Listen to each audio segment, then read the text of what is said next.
Assalamualaikum students, how are you doing? Hope you are doing good and enjoying your life.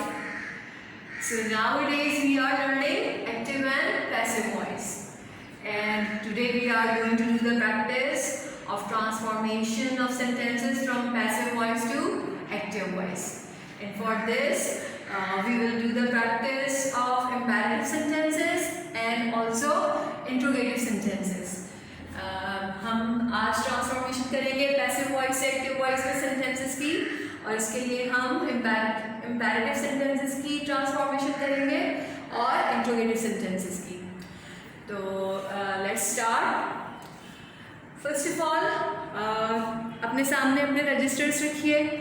वो तमाम structures जो आपके पास मौजूद हैं, आपके पास इम्पेरेटिव सेंटेंसेस के लिए एक्टिव वॉइस का स्ट्रक्चर भी मौजूद है और पैसिव वॉइस का स्ट्रक्चर भी मौजूद है. तो उसका फॉर्मूला अपने सामने रखिए, उसका स्ट्रक्चर अपने सामने रखिए. That will be helpful for you. So now come to the practice. The first sentence here is let the ball be thrown. So you know the structure of imperative sentences. What is that? We start imperative sentences with word and then there will be object. So keep this in mind कि बिल्कुल simple structure है imperative sentences का. हम word से start करते हैं और फिर ऑब्जेक्ट होता है. So now look in this sentence. Let the ball be thrown. So the ball is object here. ये यहाँ ऑब्जेक्ट है and thrown is V3 here. Word जो है वो थ्रोन है और ये V3 है. पैसिव वॉइस में हम सिर्फ V3 इस्तेमाल करते हैं. तो उसको कन्वर्ट कीजिए. V प्लस ऑब्जेक्ट करें, वर्ड प्लस ऑब्जेक्ट, ये एक्टिव वॉइस होगा. तो थ्रोन जो यहाँ V3 है, जब आप इसको कन्वर्ट करेंगे इसकी फर्स्ट फॉर्म में लाएंगे या इसको ये कहेंगे रूट फॉर्म में या इन्फिनिटिव फॉर्म में लाएंगे. जब ये रूट फॉर्म में आएगा थ्रोन, तो that will be converted into throw, right? And now the object is the ball. So the sentence will be throw the ball. So this is so simple, so easy. बिल्कुल आसान ये conversion है, बहुत ही simple है. So let the ball be thrown passive voice था और इसका active voice हो गया throw the ball. Now come to the next sentence. Let a cup of tea be made. फौरन आइडेंटिफाई कीजिए कि इसमें ऑब्जेक्ट क्या है और वर्ड क्या है, और फिर कन्वर्ट कर दीजिए उसको. यहाँ मेड, ये V3 है और मेड है. जब आप इसको एक्टिव वॉइस बनाएंगे तो that will be the root form make, and उसके बाद आप ऑब्जेक्ट लिखेंगे a cup of T.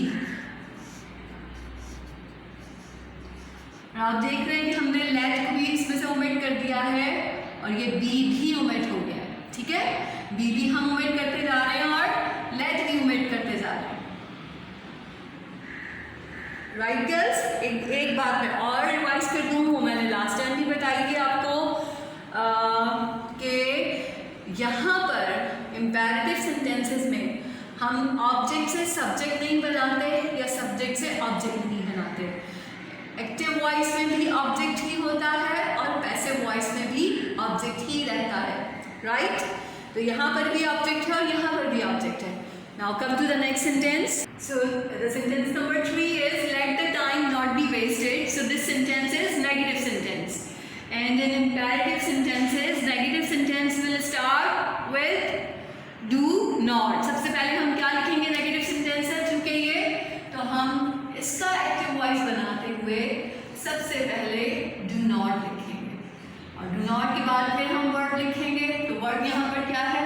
Wasted is word here, so that will be converted into waste. Do not waste and then the object time. So the sentence is do not waste the time. So the next sentence is let the cloth be cut. So the cloth is object and cut is V3. आपको पता है कि cut की तीनों forms जो है वो cut और कट ही होती हैं. तो हमने यहाँ पर let the cloth be cut लिया है. सबसे पहले आप वर्ड लिखिए cut the cloth, right? Verb and object. Let him not be granted a leave. So him is object here and granted is verb here. और चूंकि ये नेगेटिव सेंटेंस है तो इसको भी हम do not से स्टार्ट करेंगे. Do not grant, वहां granted था. Do not grant him a leave. जो रिमेनिंग पार्ट है सेंटेंस का वो आ जाएगा. Do not grant him a leave. Right, girls? So this is about imperative sentences. Now let's start interrogative sentences for who. हम who के लिए interrogative sentences कर रहे हैं जिसमें हम who का इस्तेमाल करेंगे. तो हमने इसको कन्वर्ट किया था who को एक्टिव वॉइस से पैसिव वॉइस में. तो आपको याद है हमने यहाँ पर इसको कन्वर्ट किया था by whom में. और ये बात भी डिस्कस की थी कि इन सेंटेंसेस में हम who को एज ए सब्जेक्ट इस्तेमाल कर रहे हैं. तो अभी भी ये वही कन्वर्जन है. अब हम पैसिव वॉइस से एक्टिव वॉइस में कन्वर्ट कर रहे हैं. तो उन तमाम स्ट्रक्चर्स को आपको अभी भी अपने सामने रखना है ताकि आपको कोई मसला ना हो ये ट्रांसफॉर्मेशन करने में. सो अब मुझे यहाँ बताइए. Look at the sentence number 1. By whom is the noise made. So सबसे पहले मुझे इसका टेंस बताएं कि क्या टेंस है, क्योंकि इसकी ट्रांसफॉर्मेशन भी बिल्कुल टेंसेस के लिहाज से ही की जाएगी. और जिस तरह वहाँ की थी आपने, यहाँ पर भी WH के लिए भी बिल्कुल उसी तरह ट्रांसफॉर्मेशन होगी. So by whom is the noise made. Is यहाँ मौजूद है और कोई दूसरा बी वर्ड मौजूद नहीं है. इसका मतलब है कि is itself a be word here. Is ही यहाँ पर क्या है, बी वर्ड है. तो ये कौन सा टेंस हुआ, ये टेंस है प्रेजेंट इंडेफिनिट टेंस. तो यहाँ हम इसको बिल्कुल उसी तरह इसका फॉर्मूला लिखेंगे. स्ट्रक्चर अपने जहन में रखिए. ये क्या स्ट्रक्चर था, सब्जेक्ट प्लस V1 और VS और ES प्लस ऑब्जेक्ट. तो इसी के लिहाज से हम बनाएंगे यहाँ पर इसका एक्टिव वॉइस. तो by whom is the noise made. whom convert हो जाएगा जब हम इसको बनाएंगे. यहाँ पर ये ऑब्जेक्ट है तो अब कन्वर्ट हो जाएगा सब्जेक्ट में. जब ये सब्जेक्ट में कन्वर्ट होगा तो ये कन्वर्ट हो जाएगा whom में. राइट, बाय को हम ओमिट कर देंगे एक्टिव वॉइस में से. नाउ हम वर्ड की फर्स्ट या एस या ES फॉर्म लिखेंगे. यहाँ पर वर्ड है मेड, ये V3 है. ठीक है, इसका आप बनाइए एस फॉर्म बनाइए. क्या बनेगी, makes, who makes and now the object. So who makes the noise.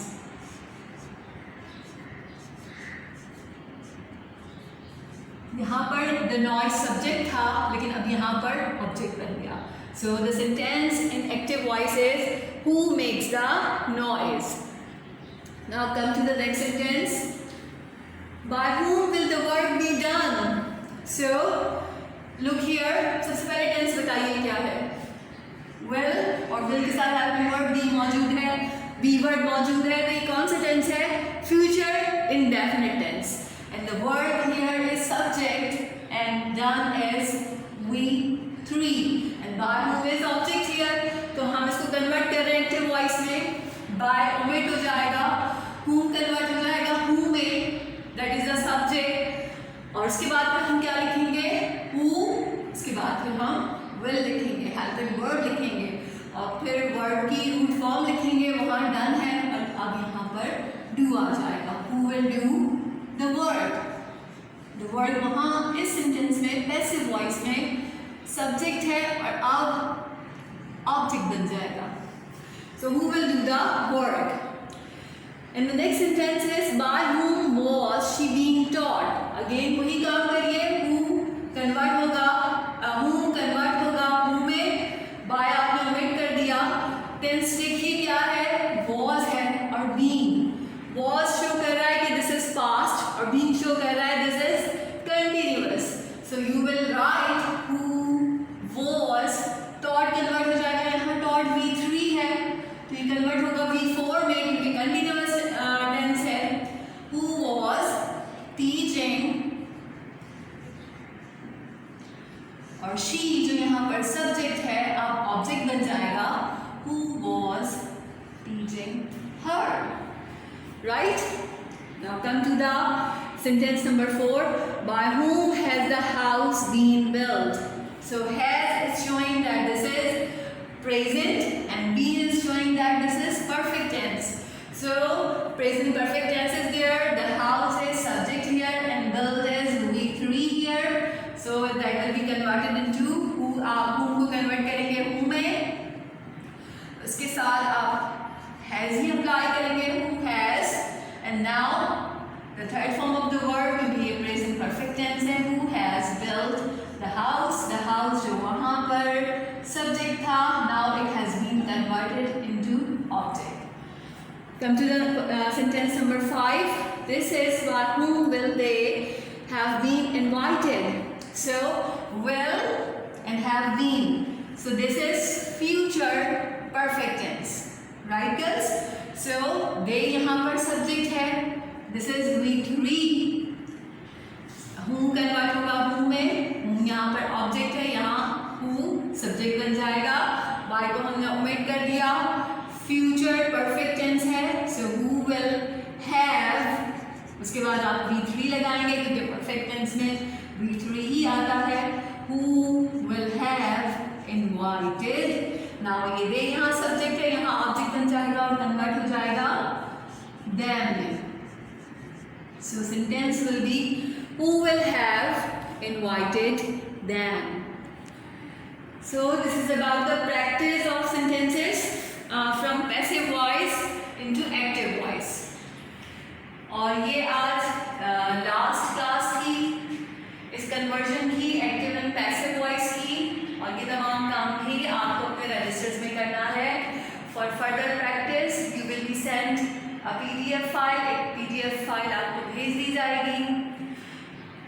So you will have to do that practice too in your registers, and inshallah in the next class we will meet with a new topic, with a new chapter. Till then, take care.